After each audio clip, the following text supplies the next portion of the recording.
Lamptey fit, and how big a boost would he be if he's available? No, Tariq won't be fit. He's had a little setback this week, so disappointing for him. We need to just get to the bottom of that, but he won't be available for the weekend. What sort of setback? Well, yeah, at the moment we're just trying to get to the bottom of it, but it's a problem with his hamstring.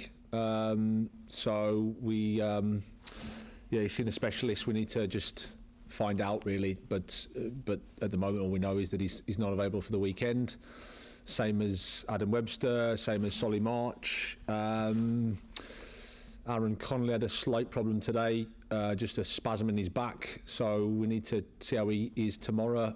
Apart from that, we're okay from the previous match. You wanted to seek clarity for events against West Brom. Did you get what you were looking for? Well, yeah. I mean, it is what it is. There's nothing we can do now. It's one of those things that happened. We move forward.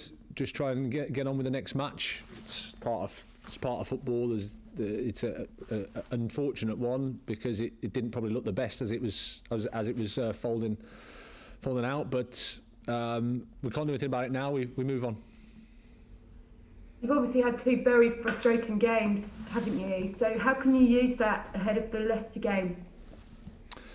Yeah, frustrating in terms of the results. Absolutely, I'd probably say three frustrating games. Aston Villa, we drew 0-0, but felt that we could have won the match, and then Crystal Palace and West Brom. So results wise, frustrating. Performance wise, a lot of positives. So we have to focus on those. Of course, always looking at what we can do to improve, as is always the case. So the boys are in good spirits, good place. Disappointed, of course, with the results we've got, but again, know the challenge of the league and are up for it. And tell us about your penalty takers. Should you get one, who's going to step up? Well, I won't announce it now, but that's something, of course, we need to think about between now and the game. But of the two that missed the other day, and then, of course, Mopé from before, have they all kind of, they've all got the bottle, the confidence to be able to do it if asked? I'm pretty sure, yeah, absolutely. I don't doubt that. It's just for us to make the decision about who's going to take. But I've got confidence in all of the players. Whoever gets the opportunity will take it on.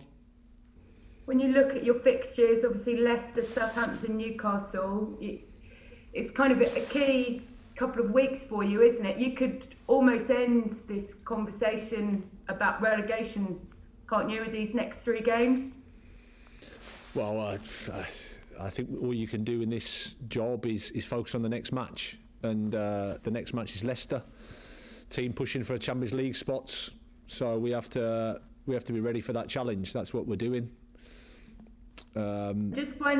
Sorry, go on, carry on. No, that's it. So, and then once we play that, then we'll focus on the next one. Just finally, a lot of talk today about Premier League and which managers will be letting certain players go and play internationals. Will you be allowing some of your internationals to go off? I mean, Klopp said anybody that has to come back and isolate for 10 days won't be allowed to go. Obviously, FIFA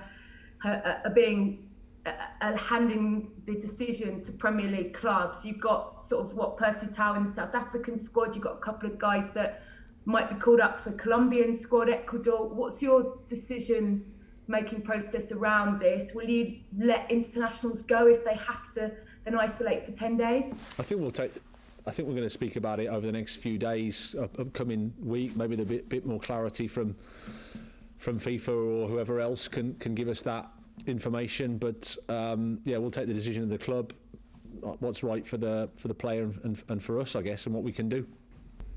It must be a good thing though that you've got the power to make that decision, because normally it's not. It's just FIFA's decided, given the extraordinary circumstances, to allow yourself who can and can't go. Yeah, well, it seems sensible to me in terms of what we've just come out of to have that type of movement and then to have a 10-day quarantine doesn't make a lot of sense. But like I said, we'll speak about it next week and then we'll know for sure then. Okay, thank you. Thank you. Hiya, Graham. Familiar story in the game against West Brom, created plenty of chances, couldn't put them away. Is that a big concern, or are you happy that you're still creating a lot of opportunities? Because for teams down the bottom, that's normally the big issue, not looking like they're going to score. Again, I think every team in football, most teams in football have certain challenges, certain problems. And they'll come and go, and you fix things and you solve things, and then you have another problem. I saw Manchester United haven't scored for 3 games, and that's Manchester United. Tino Werner at Chelsea, with the resources they haven't scored for 14 matches in the Premier League. The notion that just to score is easy is obviously wrong. I think we're playing well. We're doing a lot of things well.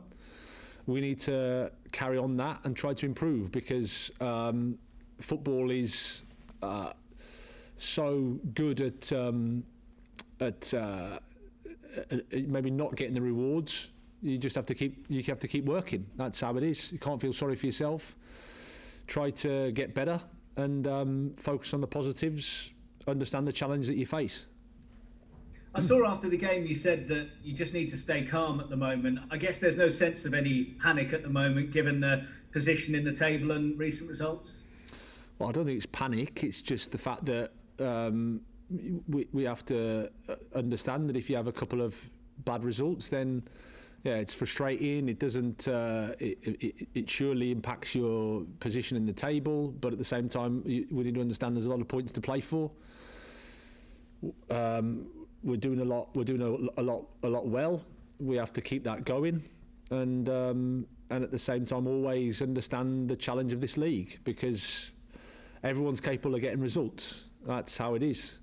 You can't have it both ways. You can't say it's the most competitive, best league in the world, and then it's easy for people to win. It doesn't make sense. So that's what it is, and we accept that, and we'll keep fighting. As you say, you're playing well, probably not getting the results you deserve. But when you look at the table, Fulham inching their way closer to you, do you feel under any extra pressure when you see the relegation zone getting that bit closer in view? Well, I think the league table, you can't look at, it is what it is. It's there, isn't it? So that's always going to be the case when the opposition, other teams do stuff. But the reality is you've got to solve the problem yourself. You can't rely on what other people are doing. You can't hope that other people don't win. You've got to get the points yourself, and we've got that ability to do that. We believe that we can do that, and now it's just a case of doing it. I can sit here and talk all day, but the reality of it is we need to score one more goal than the opponent, because if you don't do that, you don't deserve to win. That's football. No matter how well you play, the game's about scoring, and we haven't done that well enough for the last couple of 2 or 3 games. So that's clearly something we can improve. Just finally from me, Leicester present a very different type of challenge to the one you would have faced against West Bromwich Albion. Do you prefer playing a team set up like Leicester to one like West Brom, who sort of sit deep? I don't have any preference. It's football. You know that everybody, and that's the beauty of it, everybody brings their own style, their own problems, challenges, opportunities to the game. And in the Premier League, whatever anybody decides to do, they normally do it quite well. And Leicester do what they do very well. So, they're pushing for the Champions League. Brennan's done a great job there. So it's going to be a tough match for us. Thanks, Graham. Cheers. Hi, Graham. Hi, Ian. How are you? Good, yourself? Yeah, not too bad. Looking back on it, how frustrating was last Saturday with those 2 penalty misses? I mean, as a non-football man, I never understand how a professional football can miss a penalty. But to miss 2 in one game. Well, it was frustrating because we conceded a goal. It's frustrating because we maybe didn't start as well as we would like in the first period of the game. Frustrating that we had probably more opportunities than the opponent in open play, and then frustrating that, like you say, we missed a couple of penalties. So I think the overall feeling was frustration, but at the same time needing to go, okay, we need to stay calm. Like I said after the game, we need to take stock. We need to remember the things that we've done well and focus on those. I'm lucky enough to see you play a lot this season and last season as well. And you play some great stuff. Would you rather sometimes play a little bit less well and have more points on the board? Or is the philosophy everything? You know what I'm getting at? Well, people say, I'm not, it's hard to say we'll play badly and win. You know, that's the strategy. It's hard to say that as a coach. You know, you want to try and improve. You want to try and get better. You want to try and, but at the same time, no matter what, we're all the same. No matter what we try to do, no matter how we do it, we're all doing the same thing, which is to try to win the game. And as I understand it in football, there's no absolute right and there's absolutely no wrong way of doing it. We all make our choices, whether it's how many passes, or whether it's pressing, whether it's long ball, whether it's set plays, whatever it is. The challenge is you've got to make your choice work. And you know, at the moment we're playing well, but we haven't managed to turn those performances into the points that you need. And that's where our work is. But what I'm saying, I mean, like Pep Guardiola said, you're the best English coach in the division. A lot of people love what you do in terms of the way you play football and the way you turn Brighton's style of play around. What I'm saying is, are there occasions where you go home and you think, you know what, I just wish we hadn't played well today, got through. Like Palace, I mean, you battered them, but didn't get what you deserved. No, but that's why football is so great, isn't it? That's why we love it so much, and that's why it's the best game in the world, I think, because you can in most sports, I think the better team wins.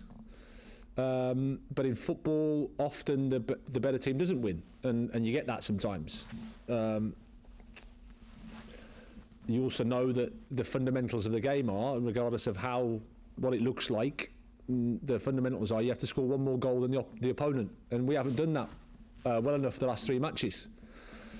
So we have to accept that.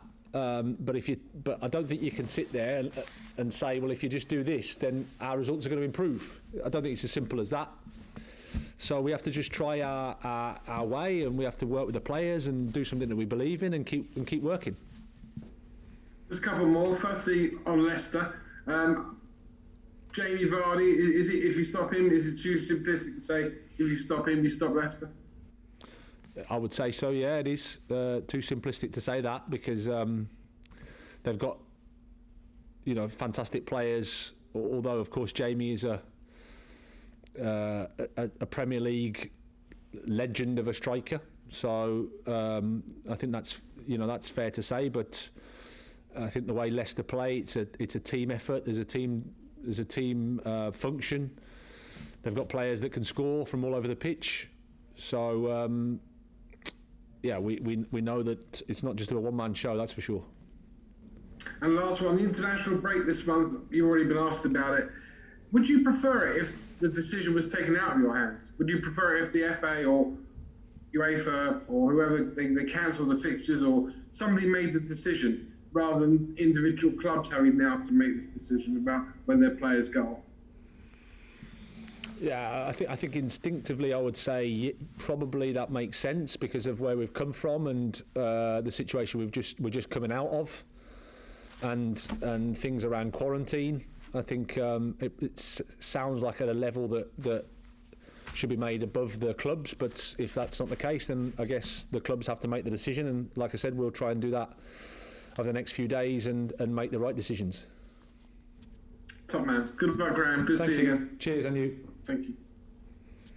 Hi there, Graham. I know you're not going to dwell on last weekend, but in terms of the referees, do you think miking them up might be helpful in the future, as they do in rugby and other leagues around the world, to be able to hear the conversation? I'm not sure. I mean, in fairness, I think they tried to communicate on the side through the fourth official. Yeah, it's something to look at, but I'm not sure. I think it's, in that particular instance, it was just a bit of an error that happened, and there was a bit of confusion. But yeah, not maybe the best viewing thing to look at in terms of how the process went. Whether the mic would make any difference, I suppose, in a way, depends where the mic's going to go, who's going to hear it. But in general, I just trust the referees and the fourth official to make the right decision. Okay. Or a decision. Yeah. You gave Jakub Moder his Premier League debut. How pleased are you with the way that he's been progressing? I know it was a sort of short cameo performance, but he got involved straight away. Yeah, no, he's been. We can see his attributes in training. He's doing well. He's adapted quite well and fits into the team and the group. So he's an option. I think when he's got a good strike on him, good long distance pass, can switch play well. So that's probably why we try to get him on the pitch late in the game. So yeah, no, we're happy with him. And just finally on Leicester City, what have you learnt? I mean, they're familiar foes for you now, having played them in the FA Cup as well. You're yet to get a point off them or progress in that competition. What have you learnt about coming up against them in the last 4 fixtures? That they're individually very, very talented players, but then collectively they're organised really well.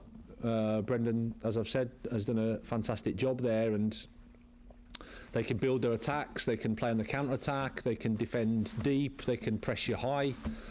As you'd expect from a team that is pushing for the Champions League spots, they can do all things on the pitch required to get results. They had to fight at Burnley last night, but they could also play and create chances. So there's everything there that you need, I think, to be a top team.